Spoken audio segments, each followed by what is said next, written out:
Aventurier européen de l'année, Louis-Philippe Lonck, bonjour. Bonjour. Vous êtes belge et vous explorez le monde. Comment on devient aventurier européen de l'année? Comment on est sacré par cette récompense?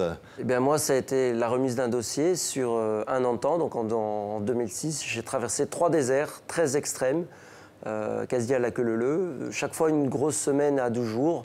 La vallée de la mort, ensuite le désert de Simpson en Australie et les déserts de Sel en Bolivie. Ouais, qu'est-ce qu'on cherche en prenant autant de risques?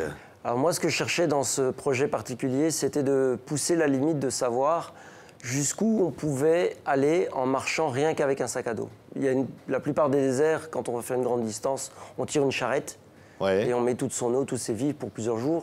Et là, l'idée, c'était de pousser l'idée d'être en simplicité, en connexion plus grande avec la nature, rien qu'avec le sac à dos, donc pas être finalement avec même si on a le poids du sac à dos, mais un poids différent et avoir une mobilité beaucoup plus grande. Alors on voit ici des images, hein. Louis-Philippe Lonck, c'est la vallée de la mort. Vous êtes chargé avec 43 kilos dans le sac à dos. Oui. C'est très dur. C'est très dur et au-dessus de 40 kilos, c'est même plus un poids, c'est une douleur qui s'installe. On écrase littéralement les épaules. Et à un certain moment même, ce que j'ai eu surtout dans le Simpson, où là j'étais parti avec 61 kilos au départ, avec 40 kilos d'eau. Quand je voulais planter mon bâton, eh ben, j'avais plus de force puisque le sang ne passait plus très bien dans mon bras. Oui, on vous voit là, la vallée de la mort. Pourquoi ce choix, cet endroit mythique sur la planète aux États-Unis? C'est un des plus extrêmes, il est mythique, il est intéressant. Un Américain avait tenté de la traverser 2 fois. Et moi, je me suis dit, je vais essayer. Il avait tenté avec une charrette. Moi, je me suis dit, mais c'est jouable vu la distance. Je croyais, je dis, il faut essayer. Et ça a passé du premier coup, et donc ça fait plaisir, évidemment. Alors, vous faites ces aventures-là, mais vous êtes, comme vous dites d'ailleurs vous-même, un aventurier versatile. Ça veut dire quoi? Ça veut dire que je ne suis pas, malgré que j'ai fait pas mal de déserts aujourd'hui, j'ai fait des expéditions en kayak, comme par exemple le Titicaca. Je suis le premier qu'un Péruvien. On a fait 1100 km, on est les premiers à faire le tour en kayak. J'ai fait des sommets, j'ai fait de la spéléo, j'ai été sur Clipperton également en expédition purement scientifique. Là, c'est plus l'exploration, ça aller retrouver des nouvelles espèces. Le côté aventure, c'est prendre des risques. J'ai fait un peu de tout. Oui, vous faites de tout, de la plongée, du kayak, voilà, de la marche. On voit d'ailleurs une expédition en Pologne, on va voir des images. Vous dites, vous partez du sommet le plus élevé de la Pologne pour aller jusqu'à la mer. Voilà. Ça s'appelle un summit to sea en anglais, hein, du sommet au point le plus bas. On part du sommet, donc le mont Rizi, on fait à peu près 200 km de marche. J'ai trouvé la source de la Vistule, le plus long fleuve de Pologne. Je l'ai longé jusqu'à qu'on puisse pagayer, et puis j'ai pagayé les 1000 km jusqu'à la mer Baltique. Oui, alors regardez ces images, décrivez-nous ce que l'on est en train de voir. Alors oui, là, il y avait évidemment des rencontres particulières en Pologne, hein, que ce soit avec des personnes culturellement intéressantes qu'on a vu les vélos. Là, c'était en pleine nuit dans le Packraft au tout début. Les Polonais étaient très intéressés. Pourquoi un Belge, quelqu'un qui n'est pas polonais, était intéressé par eux? Je dis, mais justement, en terre d'aventure, on ne parle pas de la Pologne. Il y a plein de pays qui sont entre guillemets oubliés. On pense à l'Himalaya, le pôle Nord, pôle Sud. Mais il reste des tonnes de choses à faire. On voit franchir des barrages. Il y a des risques à certains moments. Hein.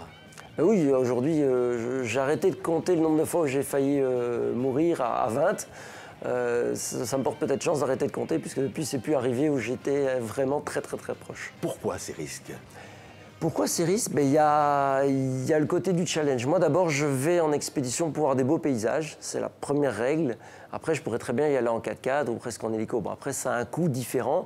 Et puis, il y a l'idée d'y aller seul ou à 2 ou à 3 et d'aller voir ce qui se passe, d'être en communion avec la nature, d'avoir cette espèce de paix intérieure qui s'installe. Et puis, en même temps, il y a un facteur stress qui est énorme, puisqu'on doit être sur le qui-vive et alerte à tout ce qui peut arriver en montagne. Vous dites vous-même d'ailleurs dans des interviews, j'ai peur à certains moments. Et la peur est essentielle, hein. C'est un mécanisme de défense.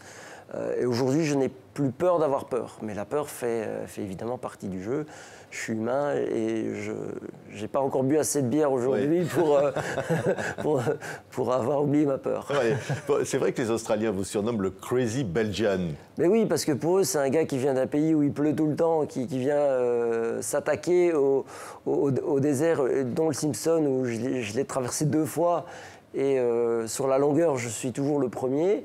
Et eux n'y avaient même pas pensé parce que c'était pas possible en autonomie complète. La première traversée dans les années 70, c'était 2 personnes qui tiraient également une charrette comme moi, mais ils avaient un avion qui était venu larguer à deux reprises nourriture et eau, évidemment. Mais vous voulez pas de tout ça, vous voulez pas des sentiers. Non, je veux. Pas de Non, pas de sentier, c'est embêtant, quoi. Autant le faire en 4x4 le sentier.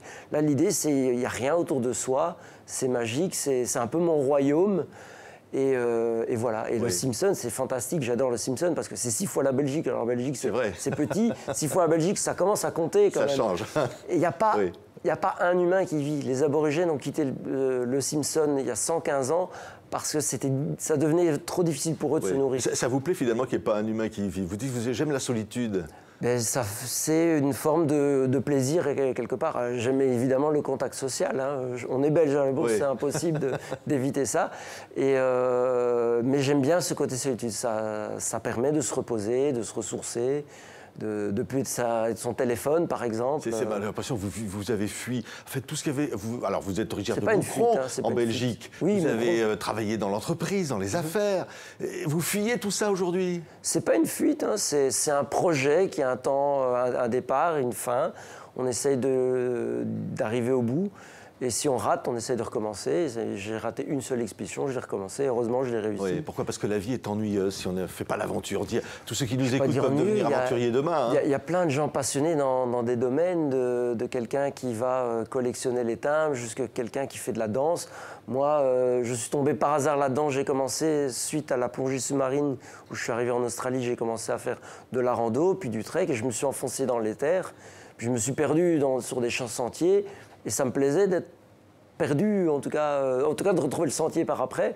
Et puis après, on a envie de pousser la chose plus loin, de se dire j'ai envie de faire un sentier de quelques centaines de kilomètres où il n'y a rien. Et on est heureux quand même quand on revient en Belgique, Louis-Philippe. Bien sûr, on voit la famille, les amis et on pense déjà toujours au projet suivant. Et on pense déjà à la Bolivie, je crois. Enfin, vous avez encore plein de projets, n'arrêtez pas. La planète est vaste. Ouais, vous dites qu'il y a encore la moitié de la planète à explorer, qui n'est pas connue. Hein. Et grosso modo, oui, avec les jungles, les déserts, les terres polaires, c'est des superficies gigantesques. On ne connaît pas grand-chose. On va aussi Louis-Philippe Lang, donc l'aventurier européen de l'année 2016. Merci beaucoup d'arrêter avec nous, d'autant que vous êtes ici pour votre première télévision hors Belgique. Oui, merci beaucoup. Merci. Au revoir. À bientôt Louis-Philippe.